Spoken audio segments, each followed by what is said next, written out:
प्रसार भारती अभिलेखागार की प्रस्तुति सदाबहार सुनहरे दौर का अनमोल खजाना।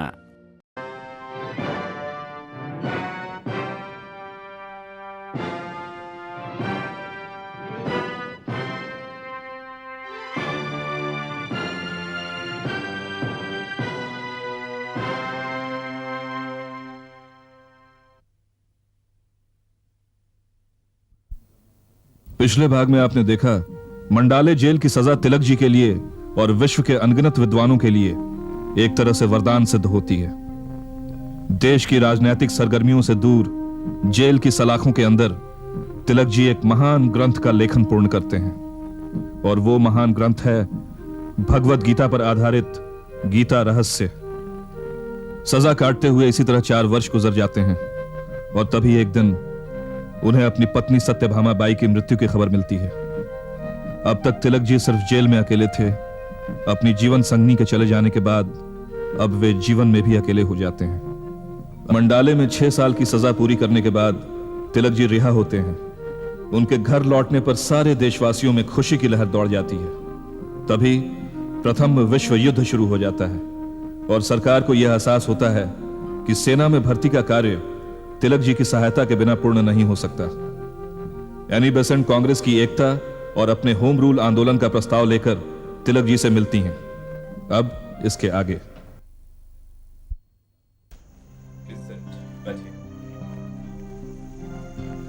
Mr. Tilak, I have news for you. Mr. Gopali has put forward a proposal for constitutional reform. I agree with it. We all want reforms, but I refuse to wait for the British to initiate it. We have to force our demands to their logical conclusion. But you must come back to Congress. The split hasn't benefited anyone else but the British. I was always for the unity of the Congress. But as long as only the moderates have the right to elect the representatives, our rejoining the Congress would be futile. I only needed your consent. I will put forward a proposal to the Madras Congress that will allow all the delegates a vote. Well, if that happens, we will rejoin the Congress. All of us belonging to Rashtriya Sabha have consulted with our people. And whatever decision we take here will be acceptable to all of us. But Madam, have you talked to Sir Firoz Shah Mehta? No, I have not talked to him, nor have I been authorized. I am acting in the interest of our country. Then why are you wasting your time here, Madam? Till Sir Firoz Shah Mehta consents, nothing will happen. Well, if that's what you think. Annie Besant अपनी राह गई और उन्होंने अपने प्रस्ताव मद्रास कांग्रेस में पेश किए। वहां उनकी निराशा हुई, प्रस्ताव स्वीकृत नहीं हुए, मगर उन्होंने हार नहीं मानी। अगले वर्ष बंबई कांग्रेस में उन्होंने फिर से कोशिश की और इस बार वे कामयाब हुई। मुस्लिम लीग और राष्ट्रीय पक्ष दोनों अब कांग्रेस में शामिल हो चुके थे। फिर भी होम रूल के मामले में जो आनाकानी चल रही थी उससे एनी बेसेंट को बेचैन कर रखा था।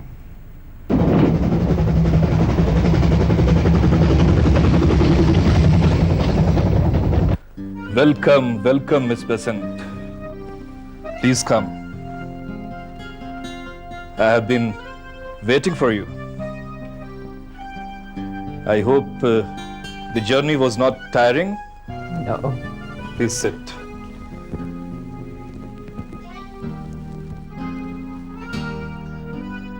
Let me first congratulate you. Your efforts seem to have been finally paid. Now I will declare publicly that the Nationalist Party will join the Congress next year. Another significance of the Bombay Congress was that we were able to focus on the attainment of self-governance. Yes, I agree with you. What Congress needs now is a charismatic leadership, a rallying point, and of course, a war cry. Not short of leaders. And the rallying point is the United Front. Which has to include the Muslim League. We have to accommodate the Muslim League, even at the cost of some opposition from within. And the war cry would be Home Rule. Yes, but in the interest of the unity of the Congress, we may have to tone down our pitch for the Home Rule. But I am impatient. I will wait for Congress to adopt its Home Rule proposal. But if it is too slow to come through, then I will start a separate Home Rule League. I will go my own way. I don't think we need to be impatient to that extent. We shall have to wait to steer the Congress in a right direction. And by that time, if we have a strong Home Rule League movement, the Congress will have to accept it. No two ways about it. Mrs. Besant, I strongly feel that jointly we would be able to achieve our respective goals.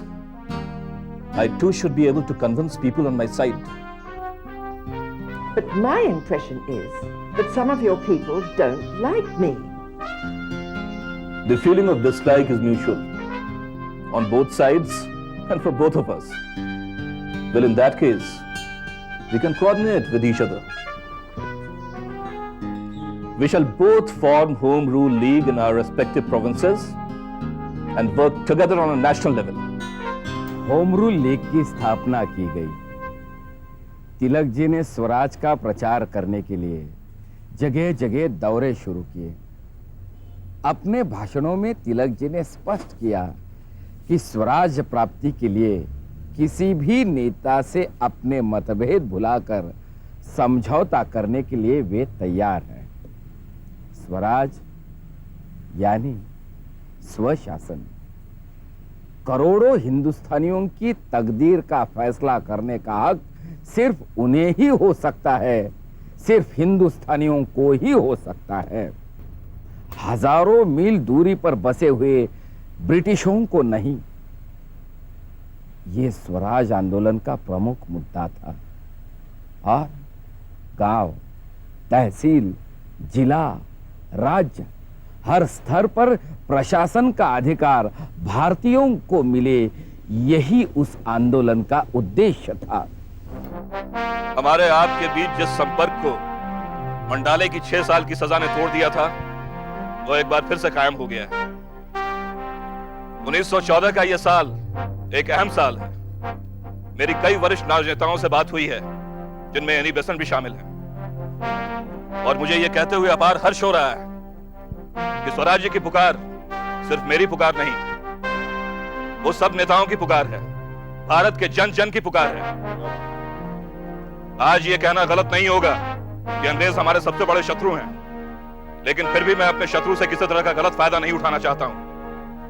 मैं तो सिर्फ ये चाहता हूं कि वो हमारे हक और अधिकारों को पहचाने और उन्हें वो दर्जा और सम्मान दें जो उन्हें मिलना चाहिए। आपको यह बताते हुए मुझे बड़ी खुशी हो रही है कि कल मैं लखनऊ जा रहा हूं।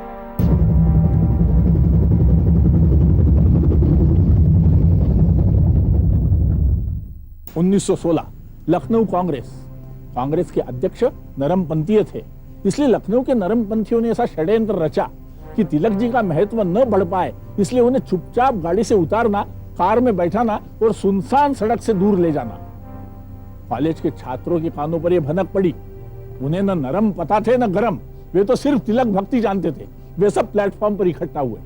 तिलक जी जैसे ही उतरे, नरमपंथियों ने उन्हें घेरा और कार में ले जाकर बैठाया। लेकिन रामप्रसाद और एमए का एक छात्र, ये 2 लड़के तुरंत कार के सामने लेट गए। रामप्रसाद तो इस कदर भावना व्याकुल हो गए थे कि उनके मुंह से शब्द ही नहीं फूट पड़ रहा था। वे सिर्फ रो रहे थे और कह रहे थे, तिलक जी को हम ले जाएंगे, तिलक जी की सवारी हम खींचेंगे। इतने में एक छात्र ने मोटर का टायर ही काट डाला अब तिलक जी खुद छात्रों को समझाने के लिए नीचे उतरे। तिलक जी जैसे ही नीचे उतरे, राम प्रसाद दौड़ता हुआ एक तांगे के पास गया, उसका घोड़ा निकाला, तांगा खींच कर लाया और तिलक जी को उसमें बैठाया। तिलक जी की उस सवारी को अपना स्पर्श हो, इसलिए लोग भीड़ करने लगे। तिलक जी के माथे पर, शीश पर जो फूल पड़ रहे थे उसे लोग उठाकर अपनी जेब में रखने लगे। उनके पांव जहां पड़े थे वहां की चरण धूलि लोग मस्तक पर लगाते और अपने रुमालों में भरकर घर ले जाने के लिए तैयार होते। तिलक जी की जैसी सवारी लखनऊ में निकली, अन्य किसी नेता की नहीं निकली। यही राम प्रसाद आगे चलकर महान क्रांतिकारी हुआ और काकोरी षड्यंत्र में अपने साथी अशफाकुल्लाह खान के साथ फांसी पर झूल गया। राम प्रसाद का ये शेर हर भारतीय की जबान पर है। सरफरोशी की तमन्ना हमारे दिल में है, देखना है जोर कितना बाजुए कातिल में है। राम प्रसाद समान महान क्रांतिकारी भी तिलक जी की सवारी खींचने में धन्यता मानते। इसी से तिलक कितने महान थे इसका अंदाजा लग सकता है। लखनऊ कांग्रेस की सबसे बड़ी उपलब्धि थी लखनऊ समझौता। उस वक्त देश 3 पक्षों में बटा था। कांग्रेस, तिलक जी और उनका गुट तथा मुस्लिम लीग। इससे आंदोलन कमजोर हो रहा था और ब्रिटिशों को उसका प्रत्यक्ष लाभ मिल रहा था। लखनऊ से ये तीनों पक्ष एक साथ आए और स्वराज की मांग के लिए लड़ने के लिए प्रतिज्ञाबद्ध हुए।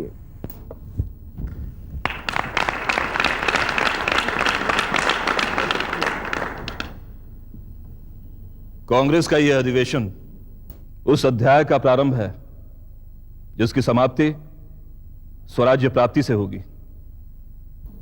आज हम सब एक हैं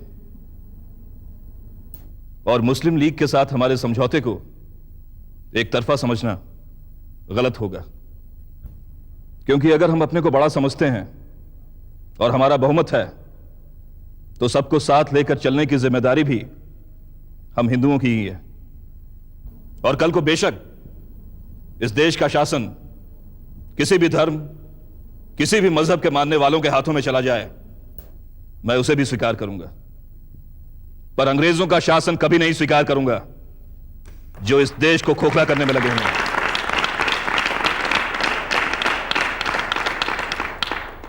आज इस मंच पर हम सभी का एक साथ होना इस बात का सबूत है कि हमारा संघर्ष परिपक्व हो चुका है और अब समय आ गया है कि हमारे भविष्य का निर्णय हमारे ही हाथों में है। आप सबके प्यार और विश्वास के साथ मैं सिर्फ इतना कहना चाहता हूं कि स्वराज्य मेरा जन्म सिद्ध अधिकार है और मैं इसे पाकर रहूंगा।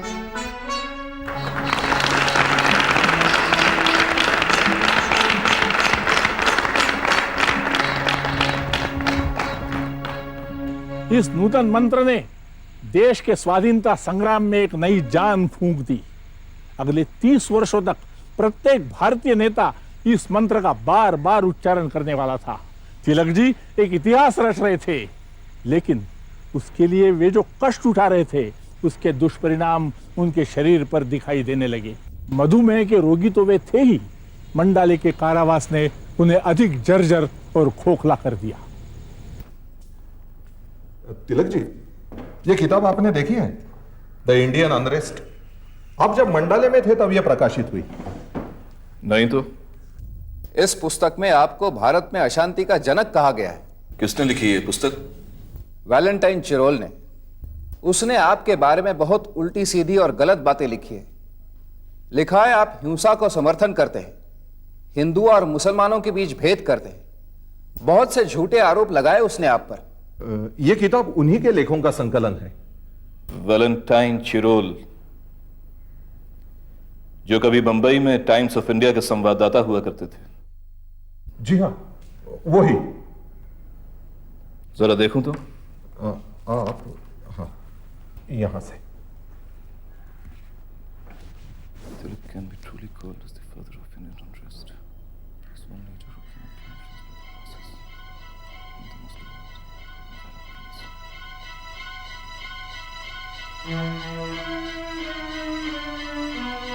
ये तो एक बड़ा अच्छा मौका है। मैं समझा नहीं।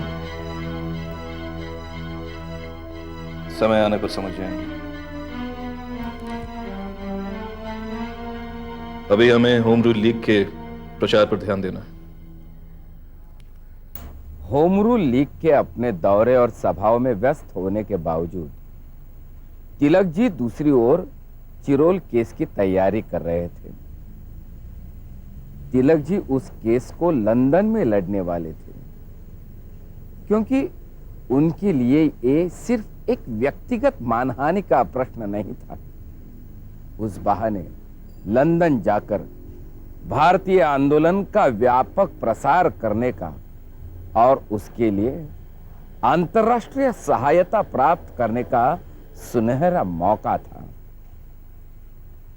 लंदन की प्रमुख कानूनी सलाहकार कंपनी लिटिल एंड सन्स ने उनके केस के सिलसिले में पत्र व्यवहार शुरू किया। लंदन से हमारे सॉलिसिटर ने मुकदमे के खर्चे का ब्यौरा भेजा है। जरा पढ़िए तो। जी। आपके लंदन आने जाने की यात्रा की गारंटी के लिए 5,000 पाउंड्स, 1,500 पाउंड सॉलिसिटर्स की फीस, 1,500 पाउंड्स हमारे बैरिस्टर सर साइमन की प्रारंभिक फीस, 1,000 पाउंड्स उनके असिस्टेंट की फीस, 4,000 पाउंड्स कोर्ट का खर्चा, 200 पाउंड्स क्लर्क का खर्चा वगैरह वगैरह।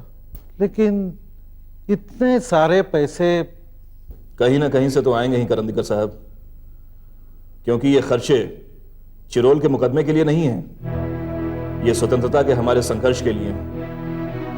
मुझे विदेश जाने का कोई शौक नहीं, क्योंकि स्वराज की लड़ाई का निर्णय तो बादशाह सरकार को ही लेना है, और प्रिवी काउंसिल में मेरे बोलने के ऊपर किसी प्रकार का प्रतिबंध भी नहीं है।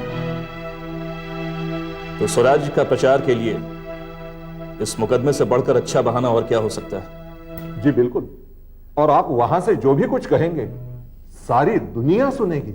लेकिन खर्चा तो काफी लगता है। करंदीकर जी, आप मेरे घर के सारे कागजात तैयार रखिए। इस मुकदमे के लिए अगर मुझे अपने इस घर, इस गायकवाड़ वाड़ा को भी गिरवी रखना पड़ा तो मुझे कोई परवाह नहीं। वासु काका जोशी की पैसों के लिए एक साहूकार से बात हो चुकी है, मैं ये घर गिरवी रख रहा हूं। मैं बलवंत गंगाधर तिलक, धर्म हिंदू, उम्र 63 वर्ष, निवास गायकवाड़ वाड़ा पूना, जो अब केसरीवाड़ा के नाम से भी जाना जाता है, इस शपथ पर लिखता हूं कि मैं और मैं ही एकमात्र इस समस्त जायदाद और घर का मालिक हूं, और मालिक होने की हैसियत से मैं अपना यह घर गिरवी रख रहा हूं। हर दिन के साथ हमारा संघर्ष परिपक्व होता जा रहा है और सरकार की मुश्किलें बढ़ती जा रही हैं। जय गोपाल जी। नमस्कार, आइए, मुझे आप ही का इंतजार था। जी।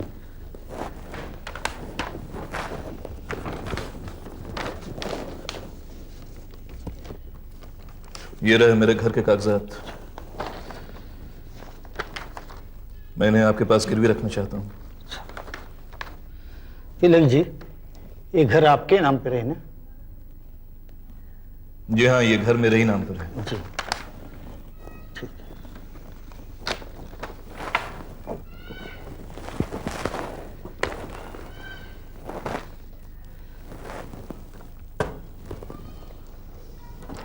गिरी के लिए ये, और हाँ, इस पे आपके दस्तखत।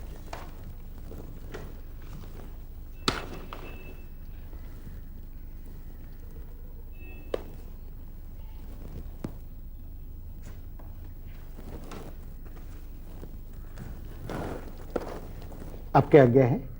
नमस्कार।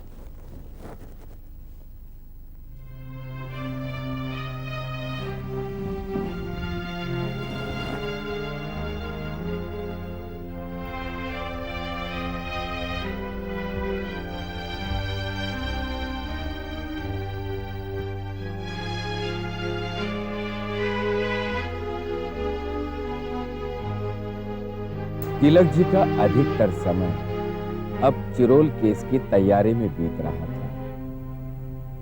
दिन रात एक एक करके वे प्रिवी काउंसिल में होने वाली लड़ाई के लिए सामग्री जुटा रहे थे। दूसरी ओर कुछ वर्ष पहले बोए गए होमरूल के बीज ने एक घने डेरेदार वृक्ष का रूप धारण किया था।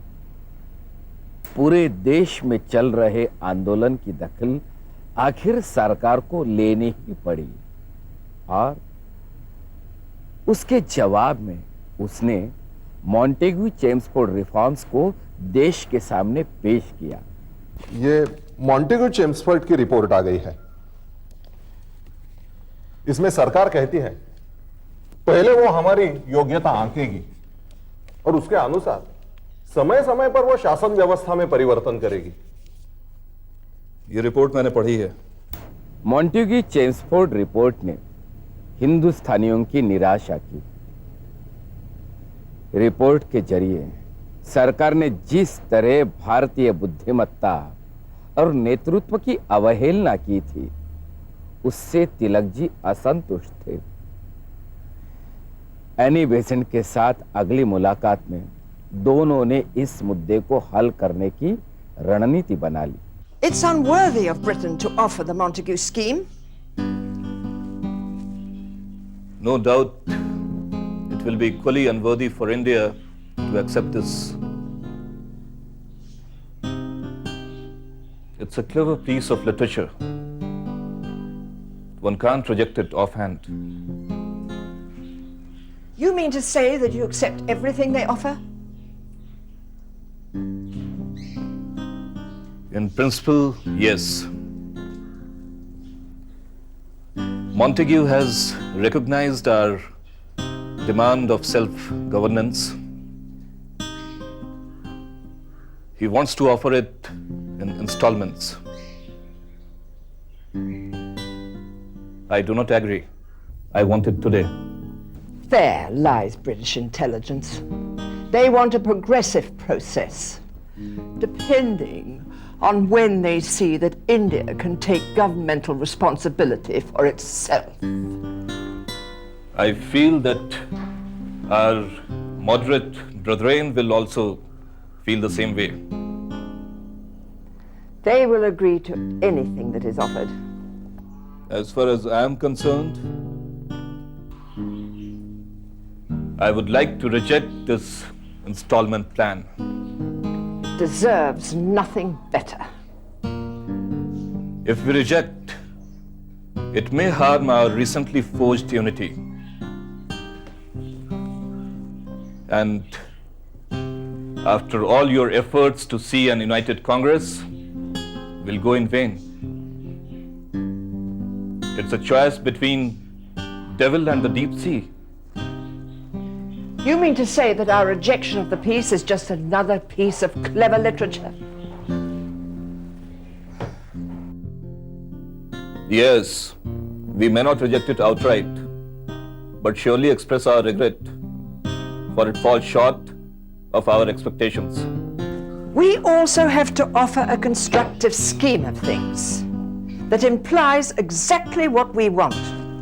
We want self-government with unfettered financial, administrative, and legislative powers, not to be overruled by the whims and the fancies of the viceroys. All under the authority of the Crown. Tilak ji के लंदन जाने का इससे उचित समय और कोई नहीं हो सकता था। ब्रिटिश सरकार का बेचैन होना बेवजह नहीं था। इंस्पेक्टर सदावर्ते को तिलक जी से फिर से मुलाकात करनी पड़ी।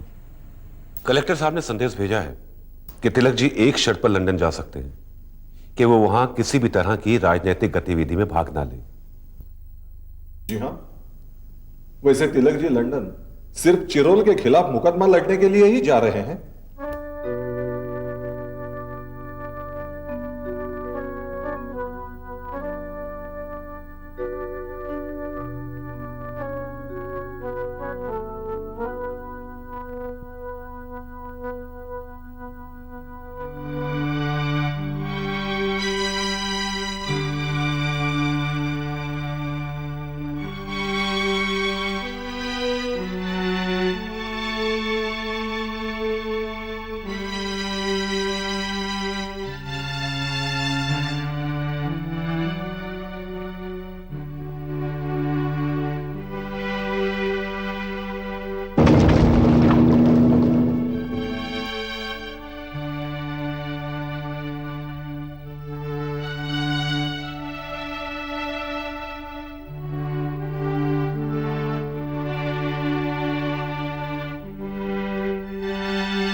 होम आंदोलन और चिरोल केस के काम करते करते तिलक जी का शरीर कण कण टूट रहा था।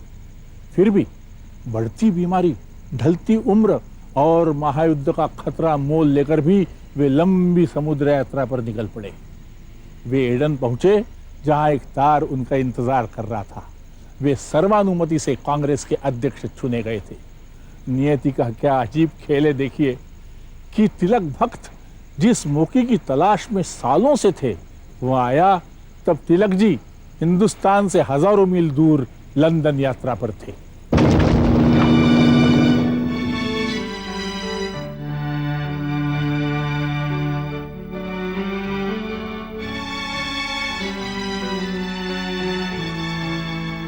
एडन से निकलकर 30 अक्टूबर 1918 को तिलक जी लंदन पहुंचे। उनके पुराने साथी बैरिस्टर जोसेफ बैप्टिस्टा उनके स्वागत के लिए मौजूद थे।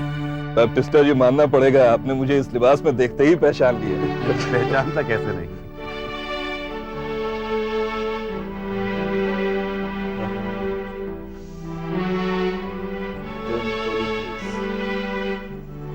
कितनी शांति है, वाह, कितना स्वच्छ वातावरण। आपने अपने लिए बड़ी खूबसूरत जगह चुनी है बैप्टिस्टा जी। वैसे इतने प्रयासों के बाद आखिर आप लंदन पहुंच ही गए। स्वागत है आपका। वो तो ठीक है, लेकिन आप वासु काका और करिंदगर साहब को नहीं पहचान पाए। हाँ, सभी का स्वागत है। कोई तकलीफ तो नहीं हुई आपको? हमारी तकलीफ की छोड़िए। Let me first congratulate you. किस लिए? लंदन में स्वराज्य के प्रचार की नींव डालने के लिए। हमारी शुभकामनाएं। सरकार ने यहां आपके ऊपर किसी भी तरह के राजनीतिक गतिविधि में भाग लेने पर प्रतिबंध लगा रखा है। हाँ, हम लोग चाहें तो उस प्रतिबंध को हटाने के लिए अपील कर सकते हैं। प्रिवी काउंसिल में बोलने पर तो प्रतिबंध नहीं, और चिरोल के विरुद्ध मानहानि का दावा दायर करना तो बस लंदन तक आने का एक रास्ता भर था। मैं स्वराज्य की यह लड़ाई यहां अंग्रेजों के घर में आकर लड़ना चाहता था। तिलक जी, मुझे अच्छी तरह से याद है 4 साल पहले मंडाले से छूटने के बाद आपने कहा था कि मंडाले मेरे लिए रात भर की नींद थी। और समय गवाह है, पिछले 4 साल में स्वराज के संघर्ष को आपने सोने नहीं दिया, और ना ही ब्रिटिश सरकार को। सच तो यह है बैप्टिस्टा जी कि स्वराज की यह लड़ाई मैंने यह सोचकर शुरू नहीं की कि यह कोई महान कार्य है।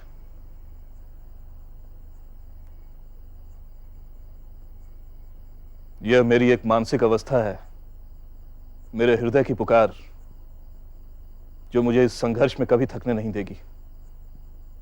मैं चाहूं तो भी नहीं। अरे, आप लोग किस सोच में पड़ गए? वासु काका, आपको कुछ चीजें खरीदनी थी ना? जाइए। बैप्टिस्टा जी, इन्हें थोड़ा लंदन में घुमा दीजिए। करदिकर साहब, आप भी हो आइए इनके साथ। लेकिन आप डोंट वरी अबाउट मी, मुझे कुछ पेपर्स पढ़ने हैं। I will take care of myself. आइए।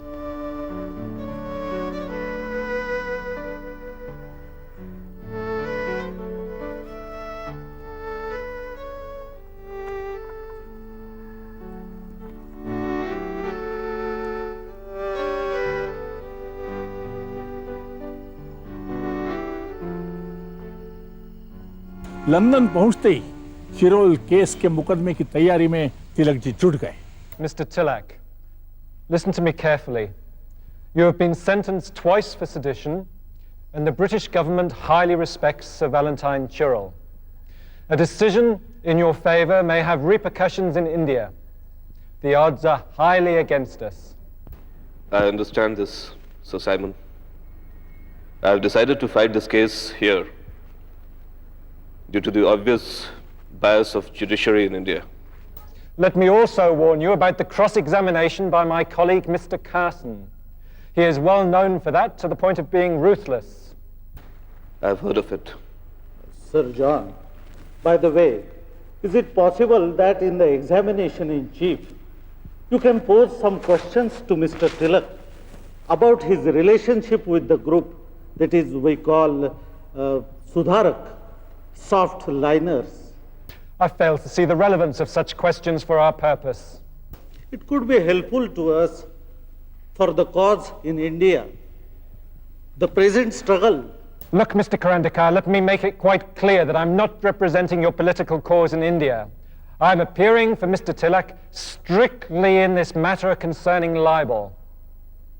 Nothing I speak of in his favor may be construed as showing sympathy for your political cause in India. It's a gentleman's agreement. I appreciate your frankness, Sir John. I'm sure you'll do your best in the council. My lord, to begin with, I should like to give you and the jury some information about Mr. Tilak. Tilak, born in a Hindu Brahmin family, has been in social service for the past 40 years. He has been admired all over India, especially for his work during the plague periods in 1896 and 1903. Now, regarding this case, in his writings, the accused has stated that Tilak, with the help of the Cow Protection Society issue, provoked the people to start Hindu-Muslim riots. Mr. Tilak has denied this, and the police commissioner's report has proven that the statements of the accused are baseless, and I will come to this later. There are in total 6 libels, and I'm at a loss to understand how some of these libels are sought to be justified at all. I was able to discover nothing that would support justification for these charges leveled against the plaintiff, that is, Mr. Tilak. सुना है Carson आज तिलक जी को cross examine करने वाले हैं और अच्छे लोग भी उनके सामने कटघरे में खड़े रहने से डरते हैं। इस कला से तिलक जी अपरिचित नहीं हैं। I am quite confident about his performance. Mr. Tilak, about the trial in 1897, was there a charge against you of exciting or attempting to excite feelings of disaffection toward the government established by law in British India? Yes. Were you tried before a jury? Yes. Were they all Europeans? No. 6 Europeans and 3 Indians. What was the verdict? 6 against me, 3 in my favor. According to the Indian law, the judge had to, yes, the judge had to accept the verdict of the majority and sentence the accused. I think the laughter in the back of the court by the supporters of this gentleman is quite undignified. The result of any attempt of that kind will be met by me with a clearing of all those from that part of the court. In the United Kingdom, your lordship has discretion to overrule the majority jury if... I know that you are referring to the obvious discrepancy in the law over here and the law in British India. ये एक अजीबोगरीब संजोग था कि संसार की 2 विलक्षण प्रतिभाएं आज एक दूसरे के आमने सामने थी। एक थे सर एडवर्ड कार्सन, जिन्होंने आयरिश रिपब्लिक को आजादी दिलवाने में एक प्रमुख भूमिका अपनाई थी, और दूसरे थे बाल गंगाधर तिलक, जो हिंदुस्तान की गुलामी तोड़ने के लिए जी जान से जुटे हुए थे। दोनों ही आक्रामक तो थे, साथ साथ अपने अपने ध्येय के प्रति पूरी तरह समर्पित। ये भिड़ंत थी 2 ताकतवर शेरों की। Who owned the newspaper called? Shivram Pant, Pranspe. Did you teach him? Yes. I taught the class in which he was... Did you teach him or not? Just give me a plain answer. Yes. I taught the class in which he was studying. But I did not specifically teach him. Is it true that you helped him prepare his defense for the case of sedition against him? I was partly helping him. While doing so, Did you care if your article excited the readers? This is in regards with the bombs. I'm referring to Muzaffarpur. Every man is entitled to prepare his defense, and every friend of his is entitled to help him. So, you were with your friend in your room, helping him to prepare his defense for the bomb case when you were arrested. Yes. He came to see me when the police arrived. Is that the kind of man you would associate with? Who preached assassination of people by bombing to be your friend? I did not know that he was not convicted then. His conviction made no difference to you? No, it did not affect my friendship. I may disapprove of his opinions, but that should not affect my friendship with him. You learned, I suppose, in May 1908, of the murder of 2 European ladies at Muzaffarpur by a bomb. Yes. Was the partition of Bengal the cause of all of this? Yes, it is, as in the case of Ireland and Ulster. Never mind Ulster.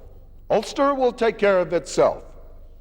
It does not gain you anything to introduce personal matters into this case. Nothing personal. You'll find Ireland often quoted in my articles, which are part of the record. Have you been encouraging the Bengali people to break the law? Not at all. Turn to page 936. Well done, Bengali brothers. Well done. What had they done so well? They had resorted to Swadeshi and boycott of foreign goods. All right. Let's go to the next line. You write, well done for your courage and patience. In sedition? Not in sedition.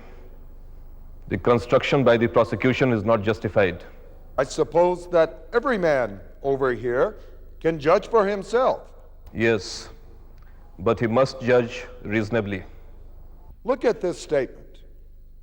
This establishes one fact, namely, that when the time comes, by the grace of God, even the weak people are inclined to set themselves against the tyrannical rulers. Was that in reference to the British government? No, not to the officials. That is the British government. It consists of the officials. No, I make a distinction between a government and its officials.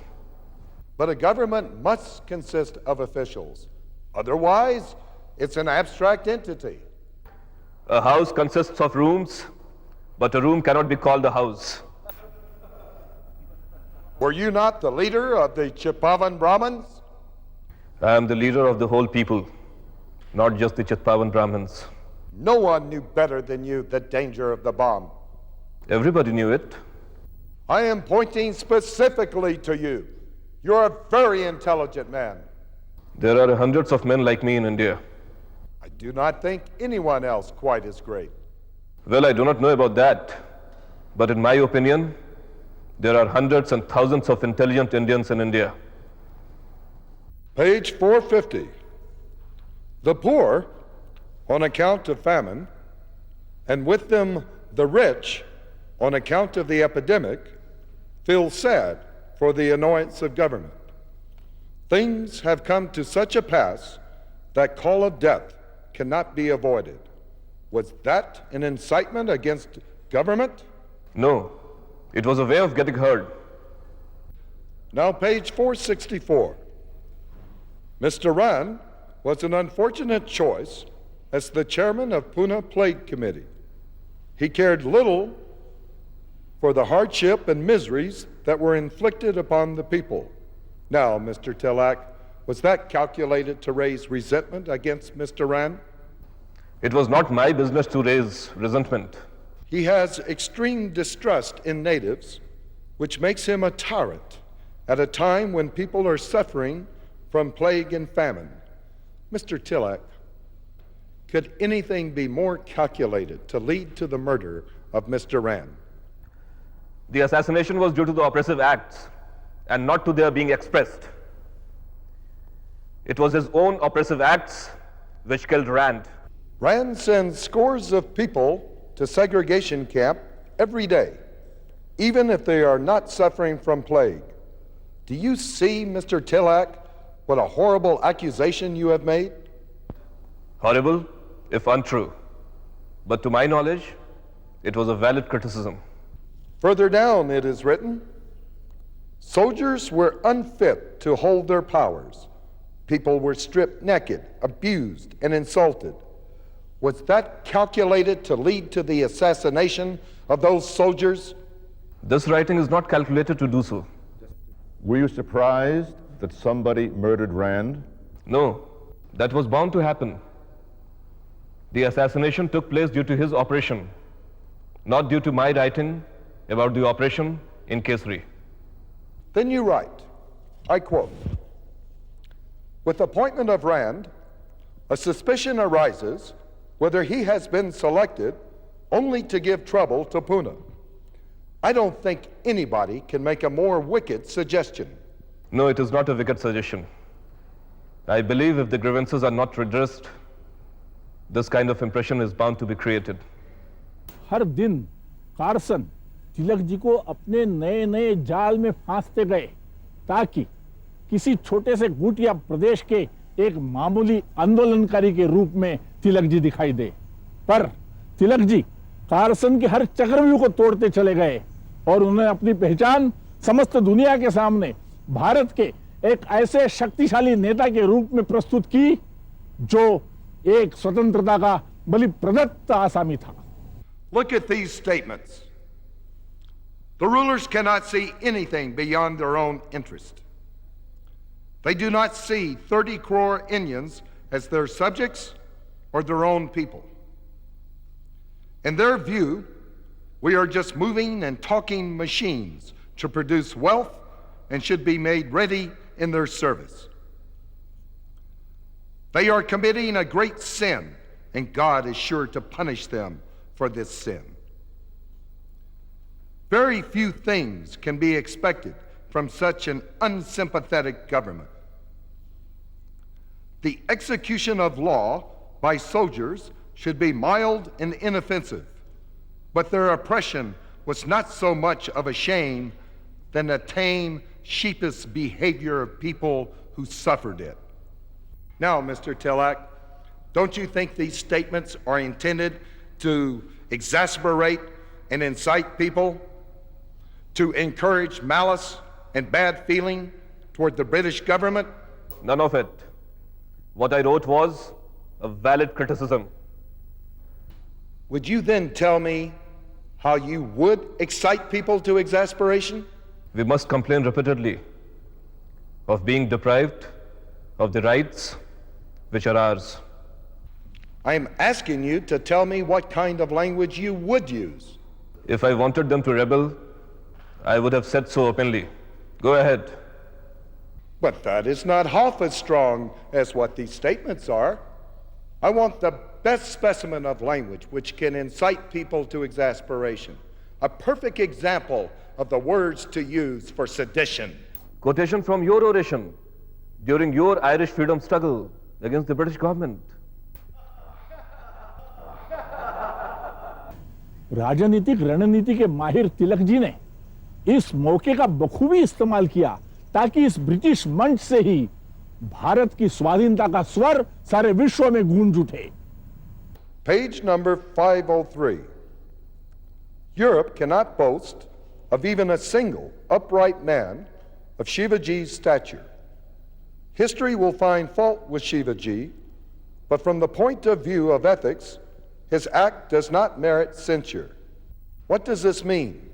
According to European science of ethics, if you apply the principle of greatest good for greatest number as moral standard, then you cannot condemn the murder of Afzal Khan.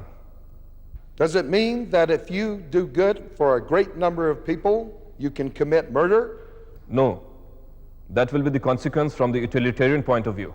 Like the murder of Mr. Rand? That was nothing to do with it.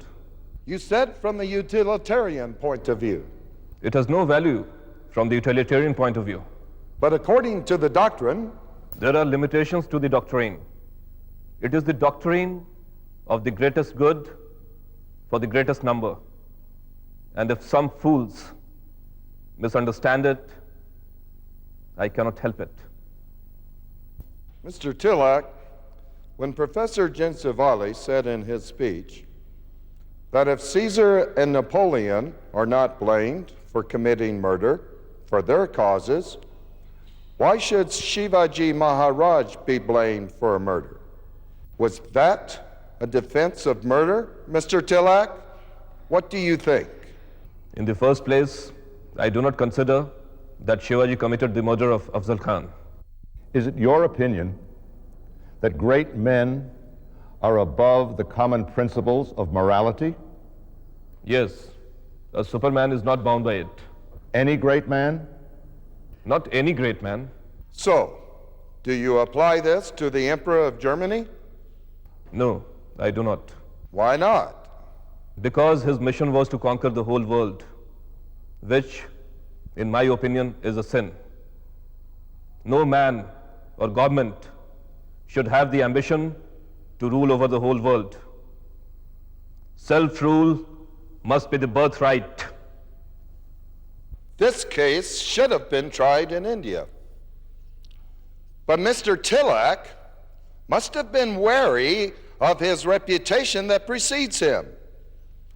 Mr. Tilak ought to have a verdict. But I request the jury to consider the consequences of their verdict on the government of India and the white officials in India. Mr. Tilak has never made any bones about expressing his dislike for our people in India, managing his country against all odds, far from the comfort of their homeland. The jury ought to consider all of Mr. Tilak's actions since 1893.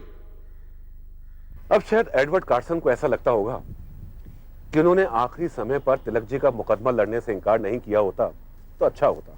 हाँ, क्या हम अपने पक्ष में निर्णय की उम्मीद कर सकते हैं? Honourable members of the jury, I now stand for the summing up of the case. Let me emphasise that when Mr. Tilak was tried for sedition in Pune in 1897, not a word was said about the murder of Rand. We should also remember that Her Majesty's government in India thought it fit to accept his election to the Legislative Council on 2 occasions. His work during the plague and famine should be weighed vis-à-vis all the accusations. The most important fact is the 3rd sedition trial against him. In that judgment, it was stated that criticizing a group of officials is not the same as criticism of the government. I am not seeking to justify everything that Mr. Tilak has done, but even the devil should have his due. Remember that he is not of your blood, not of your caste, he is not of your religion. And keeping all this in mind, be fair and valiant. British सरकार ये बात अच्छी तरह जानती है कि अगर तिलक जी ये मुकदमा जीत गए तो ये एक तरह से उनके संघर्ष का कानूनी समर्थन होगा। इस कारण ज्यूरी क्या निर्णय लेती है ये बहुत कुछ इस बात पर निर्भर करता है कि जस्टिस डाउलिंग उन्हें किस दिशा में सोचने के लिए बोलते हैं।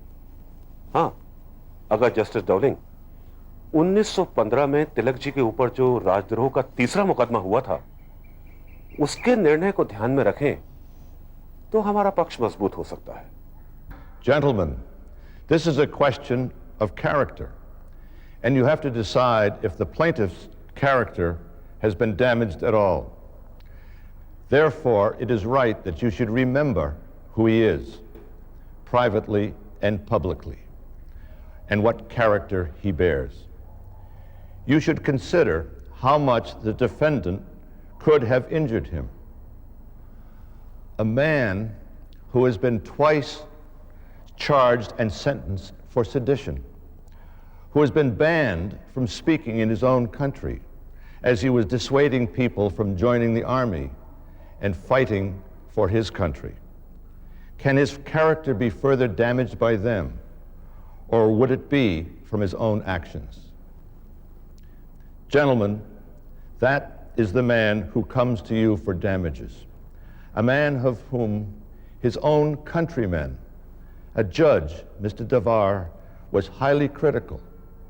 And this is published and read all over India.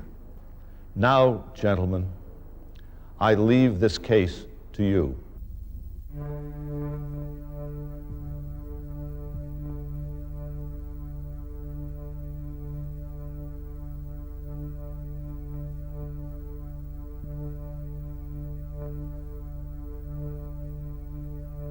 Gentlemen of the jury, are you all agreed? Yes, we are. Find for the plaintiff or for the defendant? For the defendant.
कहते थे इस तरह का न्याय तो British Hindustan में भी मिल सकता था।